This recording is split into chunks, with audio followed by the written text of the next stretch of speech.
So hi everyone, praise the Lord. And जो हमने पिछले 2 सेशंस में सीखा है रिदम्स के बारे में कि हमारे ड्रम या फिर किसी परकशन के साथ हम अपने इंस्ट्रूमेंट को कैसे वो कर सकते हैं, या फिर किसी भी गाने को बजाने के लिए हम टाइम कैसे ठीक कर सकते हैं। तो ये वीडियो भी उसकी कंटिन्यूएशन में ही है। तो लास्ट 2 वीडियोज में मैं जल्दी से बता देता हूँ। हमने सीखा था कि हमारा ड्रम बज रहा है तो उसके हिसाब से हमें बेस पहले हमें देखना है बेस पे क्या बज रहा है, वो हमें अपने इंस्ट्रूमेंट में बजाना है और उसके साथ हमें ऐड करना है बीच में गैप फिक्स करना है। ठीक है, तो आप इसको ऐसे समझ सकते हैं जैसे आपको लिखना है अपना या अपनी। ठीक है, तो आप पा और ना लिखें, लेकिन आप अपने लिखने के लिए एक ही मात्रा लगा दें, अपनी लिखने के लिए ई की मात्रा लगा दें। तो वैसे ही म्यूजिक में होता है। म्यूजिक में क्या होता है, आप पहले बेस मतलब आपने एक शब्द लिख लिए और उसके बाद आपने उसमें मात्राएं डाली। ठीक है, ये मैंने आपको एक मोटा सा एग्जाम्पल दिया। अब ये जो लेसन है थोड़ा सा थ्योरेटिकल साइड पे ज्यादा होगा, तो इसमें अगर आपको कुछ समझना है, वैसे मैं कोशिश करूंगा आपको सब कुछ समझना है, बट आपको कुछ भी चीज़ों में कंफ्यूजन है तो घबराना मत। ये ज़्यादा थ्योरी है और इसको आप ऐसे समझना, जैसे कुछ चीज़ें होती हैं जो हमें पहले सिखा दी जाती हैं, लेकिन उन्हें हमें एक्चुअली उनका जो यूज़ होता है बाद में पता चलता है। जैसे कि हम जब छोटे थे तो हमें समझ नहीं आता था कि हमें इंटरेस्ट क्यों पढ़ाया जाता है। ये इंटरेस्ट को मतलब इंटरेस्ट हमें क्यों पढ़ाया जाता है, लेकिन फिर हमें पता चला जब हम लोन्स लेते हैं या फिर हम बैंक में पैसे डालते हैं तो इंटरेस्ट वहाँ ही होता है। तो कुछ चीज़ें ऐसी होती हैं जिनका आपको अभी नहीं समझ आएगा, बट उनको आप समझ लें तो बेटर है, आगे वो यूज आएंगे। ठीक है, तो इसमें स्टार्ट करते हैं। So this is understanding time and time signatures. Okay, तो सबसे पहले हम समझते हैं टाइम होता क्या है। तो टाइम जैसे मैंने आपको बताया था कि हमारी बीट और रिदम्स कैसे ऑर्गेनाइज होती है जिससे हमारा म्यूजिक और अच्छा लग सके और टाइम में बजा। ऑफ टाइम का मतलब हमने गलत बजा दिया, ड्रमर कुछ और बजा रहा है, हमारी रिदम कुछ और है, हम लोग ऊपर नीचे हो गए, तो उसे आप समझ लो ऑफ होना। तो टाइम का मतलब होता है हर चीज को टाइमली या तो ठीक से साथ साथ चलना रिदम और बीट्स के साथ। अब एक चीज मैं आपको बता दूं, इसमें हम क्या नहीं सीखेंगे, क्योंकि आपने अगर स्टार्टिंग में इमेज देखी होगी, मैंने ये अजीब सी चीज लगा रखी होगी जो आपने देखा होगा, सब क्वायर में लोग होते हैं, एक आदमी आगे डंडी लेके खड़ा होता है। तो ऐसा कुछ नहीं है। तो हम इसमें क्या नहीं सीखेंगे, ये इसे बोलते हैं स्टाफ नोटेशन, हम इससे नहीं सीखेंगे। तो कोई डर ना यहाँ पे कि हम शीट म्यूजिक के स्टाफ नोटेशन सीखेंगे, ये हम नहीं सीखेंगे। ये बहुत ही आगे की चीज है, तो इसको हम छुएंगे नहीं। ठीक है, हम जल्दी से बात करते हैं टाइम सिग्नेचर क्या होता है। तो टाइम सिग्नेचर बेसिकली एक सिंबल होता है जिसमें दो नंबर्स, एक ऊपर एक नीचे, और दोनों नंबर कुछ कुछ बताते हैं। उसके बेस पे हम अपना इंस्ट्रूमेंट बजा सकते हैं। और आगे बढ़, ठीक है। अब टाइम सिग्नेचर दिखता कैसे, मैं आपको सीधा दिखा दूं। ये मैंने एक वेबसाइट की, उसमें गाना आप लोगों ने सुना होगा, praise praise in the valley, praise on the mountain, जो एलिवेशन वर्शिप पे गाना है। इसको मैंने देखा तो यहाँ पे आप देखिए, यहाँ पे बीपीएम लिखा हुआ है 4/4, ये इसका टाइम सिग्नेचर है। सिमिलरली यहाँ पे मैंने एक और गाना देखा, इस पे लिखा है 4/4। और जो हमारा शीट म्यूजिक होता है उसमें भी ऐसे लिखा होता है। ठीक है, तो ये 4/4 बहुत ही कॉमन टाइम सिग्नेचर है। ठीक है, अच्छा एक चीज मैं और बता दूं, हमें इसमें मैं आपको बताऊंगा बहुत सारी चीजें, लेकिन हमें सिर्फ बेसिकली 4 टाइम सिग्नेचर्स का ध्यान रखना है। ओके, आगे बढ़ते हैं। अब ये हमारा टाइम सिग्नेचर होता है। मैंने एक मेट्रोनोम खोला था। मेट्रोनोम मतलब जिससे हम अपनी बीट की खुद ही प्रैक्टिस कर सकते हैं, वो भी मैं आपको बताऊंगा कैसे यूज होता है। तो ये हमारा बेसिकली मेट्रोनोम होता है। इसमें टाइम सिग्नेचर है 1 4 2 4 3 4 5 8 7 4, जो भी यहाँ पे लिखे हुए हैं। और भी होते हैं, बट ये बहुत कॉमन होते हैं, जो यूज होते हैं, जो प्रैक्टिकल होते हैं। और भी होते हैं, आप कुछ भी कॉम्बिनेशन ले लो, आप 2 2 ले लो, आप 4 2 ले लो, लेकिन हर कॉम्बिनेशन यूज नहीं होती। ये कॉमन होते हैं जो बहुत ज्यादा यूज होते हैं, जैसे प्रैक्टिकल होते हैं। ठीक है, तो ठीक है, आगे बढ़ते हैं। अब टाइम सिग्नेचर में 2 नंबर होते हैं, तो यहाँ पे देखो, एक ऊपर वाला नंबर और एक नीचे वाला। अब मैं जल्दी से बताता हूँ दोनों नंबर क्या है। ठीक है, तो सबसे पहले बात करते हैं हम नीचे वाले नंबर, क्योंकि वो होता है इंपॉर्टेंट। अब नीचे वाला जो नंबर होता है ना, उसकी यही वैल्यूज हो सकती है 1 2 4 8 या 16। नीचे वाला नंबर, फॉर एग्जाम्पल, जैसे यहाँ पे आपको दिख रहा है, मैं नोट पैड खोल लेता हूँ जल्दी से। ठीक है, मैं यहाँ पे दिखाता हूँ, जैसे यहाँ पे लिखा 2 4, तो अब आप बोलोगे भैया इसमें क्या 2 3 भी हो सकता है? 2 3 नहीं हो सकता, रॉन्ग है। क्यों नहीं हो सकता? क्योंकि नीचे वाला जो नंबर होता है उसकी वैल्यू 1 2 4 8 या 16 ही हो सकती है। इसके अलावा कुछ नहीं हो सकती। ना 5 हो सकती है, ना 7 हो सकती है, ना 9 10 11 12 13 14 15 हो सकती है। सिर्फ 1 2 4 8 16 हो सकती है। तो ये तो हमें क्लियर हो गया, नीचे वाले नंबर की वैल्यूज फिक्स्ड है। क्या क्या वैल्यूज है वो? यही सारी 1 2 4 8 और 16। तो अगर कोई आपसे कहे 2 3 है, तो आप कहोगे नहीं भैया 2 3 तो होता है।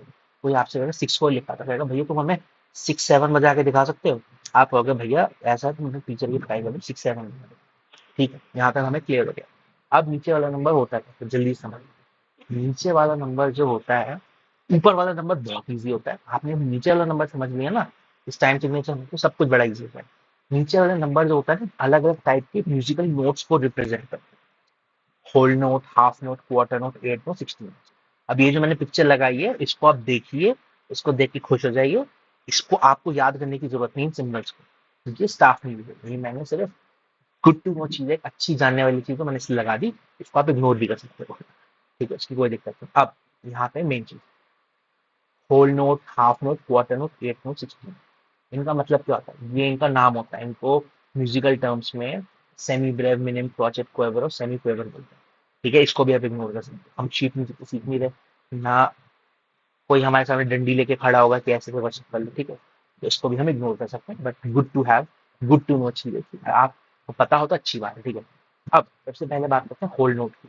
जो नीचे फोर लिखा, जो नीचे अगर आपका वन लिखा हुआ, तो अगर जैसे कि मैंने यहाँ पे लिखा 2/1, तो नीचे का नंबर वन, तो हाँ, तो वन का मतलब क्या हुआ? Whole note. अगर मैं लिख दूं से ही 2 2, तो 2 2 का मतलब क्या हुआ? नीचे वाला नोट कौन सा नोट है? Half note. ठीक है जी।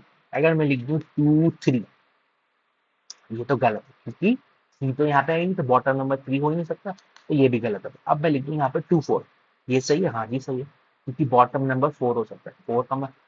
फोर का मतलब क्या हुआ? क्वार्टर में। ठीक है जी, तो ये भी पॉसिबल है। और फिर उसके बाद क्या हुआ हमारा? 2 8 भी हो सकता है, 2 16 भी हो सकता है। हालांकि ये जो दो कॉम्बिनेशन है, ये बहुत ही रेयर आपको मिलेंगी। इनको मतलब इनको आप ऐसे समझ लो, ऐसी चीज जो आपको दिखेगी नहीं, बस हाँ ये हो सकता है। ठीक है, आगे बढ़ते हैं। अब इनका मतलब क्या होता है? फॉर एग्जाम्पल, अगर मैं बात में यहाँ पे बात करता हूँ क्वार्टर नोट। क्वार्टर नोट का मतलब मैं आपको बताता हूँ, होल नोट, हाफ नोट का भी बताऊंगा, लेकिन आप पैसे सबसे पहले समझिए क्वार्टर नोट। क्योंकि हमारे जो सबसे कॉमन टाइम सिग्नेचर होते हैं, बोलते हैं 1 4 3 4 3 4 4 4, नीचे जिनके फोर होता है, तो हमारे को ये फोर समझना जरूरी है। ठीक है, तो क्वार्टर नोट का मतलब होता है एक बीट, या फिर सब कुछ एक बार, एक नोट एक ही बार प्ले होगा। ठीक है जी, तो हमें यहाँ पे समझ आ गया। अब हम जाते हैं ऊपर वाले नंबर। तो ऊपर वाले नंबर का मतलब क्या होता है? तो जल्दी से मैं बताता हूँ आपको। ऊपर वाले नंबर का मतलब होता है आप कितनी बार बजाओ, खत्म कहानी। अगर ऊपर लिखा है थ्री, इसका मतलब क्या? हम 3 बार बजाएंगे। एक दो तीन, एक दो तीन, खत्म कहानी, हमें और कुछ सोचना है। अगर ऊपर लिखा है पांच, तो हम क्या बजाएंगे? 5 बार। एक दो तीन चार पांच। ऊपर लिखा है चार, तो हम कितनी बार बजाएंगे? 4 बार। 1 2 3 4, एक दो तीन चार। ठीक है, तो ऊपर वाला जो नंबर है उसका मतलब हम कितनी बार बजाएंगे। अब आप कहोगे भैया अभी तो आप नीचे वाले नंबर की बात करते हो, उसका मतलब तो नीचे वाले नंबर का मतलब होता है कितनी आपने 4 बार बजाया। लेकिन ऊपर वाले नंबर का मतलब है आप कितनी, कि आप कितने नोट्स प्ले करने हैं आपको। ऊपर वाले नंबर का मतलब सिंपल लैंग्वेज में, ऊपर वाले नंबर का मतलब टॉप कितनी बार बजेगा। ठीक है, ऊपर का मतलब 4 बार बजेगा। लेकिन अब नीचे वाले नंबर का मतलब क्या है? अगर मैं बात करता हूँ हाफ नोट की, हाफ नोट का मतलब है 2 टाइम्स, मतलब 4 बार बजेगा और हर बार 2 बार बजेगा। कैसे? मतलब जैसे कि सिंपल होगा, अगर 1 2 3 4, अगर नीचे वाला नंबर 2 है, तो कितनी बार बजना है? 2 बार। तो हर नोट हमारा 2 बार बजेगा, तो हम चार को दो करके बजाएंगे। मतलब हमारे पास अगर अगर हमारा नंबर है 4 2, तो आप इसको ऐसे समझ सकते हो, हमें कितनी बार बजाना है? हमें एक दो तीन 4 बार बजाना है। लेकिन चारों बार टू का मतलब क्या होता है नीचे नंबर का? हाफ, मतलब 2 बार। तो हर को हमें 2 बार बजाना है। तो ये कैसे बजेगा? ये बजेगा ऐसे। हमने हर, ऊपर का मतलब 4 बार बजेगा और नीचे दो का मतलब हर बार 2 बार बजेगा। तो मतलब ये ऐसे बजेगा। अब हमने 4 बार बजाया, बट हर बार हमने 2 बार बजाया। ठीक है, तो अभी इतना ठीक है मेरे ख्याल से, इसके आगे मैं आपको नहीं बताऊंगा, आप लोग भी कंफ्यूज हो जाओगे। आप यहीं तक समझो। अब हम जल्दी से बात कर लेते हैं अपने। तो हमें समझ आया कि ऊपर वाला नंबर क्या है, नीचे वाला नंबर क्या है। अब हम प्रैक्टिकल बात करते हैं कि क्या यूज होता है। यूज होता है जिसके नीचे फोर होता है। फोर का मतलब क्या होता है? क्वार्टर नोट, मतलब हर नोट एक ही बार है। तो अगर मैं बात करता हूँ, मैं नीचे से चलता हूँ, मैं बात करूंगा 4 4, नीचे वाले फोर का मतलब क्या है? हर नोट एक बार बजेगा, और कितनी बार बजाना, 4 बार बजाना। तो 1 2 3 4, हर नोट बजा, ऊपर वाला नंबर 4 बार बजा, नीचे वाला नंबर एक ही बार बजेगा हर नोट, तो मतलब 4 बार बजेगा। 1 2 3 4 का मतलब कितनी बार बजेगा, 3 बार बजेगा, 3 बार बजेगा। और 4 का मतलब तीनों बार एक एक बार ही बजेगा। तो 1 2 3 1 2 3। गाना कौन सा याद आ रहा है, तारों के झुरमुट में चमका एक तारा। मैं एग्जाम्पल दे रहा हूँ, ठीक है। ओके, क्रिसमस का सॉन्ग है, बड़ा पुराना सॉन्ग है, जिसको नहीं पता। 2 4 में ऊपर का मतलब 2 बार बजेगा, और 4 का मतलब हर बार एक ही बार बजेगा। तो 2 4 का मतलब 1 2 1 2 1 2 1 2। इसका एग्जाम्पल मुझे कोई याद नहीं आ रहा। अब 1 4 का मतलब कितनी बार बजेगा, बजेगा वो हर बार एक ही बार बजेगा, हर उसमें एक ही बार बजेगा, बट पूरा बजेगा, जैसे कि 1, खत्म। तो यही आपका टाइम सिग्नेचर है बेसिकली। तो ये जो मैंने आपको चार बताया, आपको इन सब पे सबसे ज्यादा बेसिस करना है। और आपको अगर मेरे एग्जाम्पल समझ आ गया तो आप बाकी भी अपना बना के देख सकते हो, बट मैं कहूंगा इन चारों पे फोकस करो। और नेक्स्ट टाइम जब आप म्यूजिक सीखोगे तो आपको पता होगा कि क्या है, ठीक है। तो इस चीज को और जब हम प्रैक्टिकली चीजें सीखेंगे, या फिर जब हम प्रैक्टिकली मिलेंगे, जूम मीटिंग्स में मिलेंगे, तो मैं इसको आपको और सिखाऊंगा। और जब हम गाने सीखेंगे तब मैं इसको और आपको सिखाता रहूंगा गानों के साथ। बट अभी आप इसके बेसिक समझिए, एंड आई होप इससे आप सबको हेल्प मिलेगी, और सबसे बड़ा खुदा का आपको महिमा मिलेगी हमारे चीजों के द्वारा।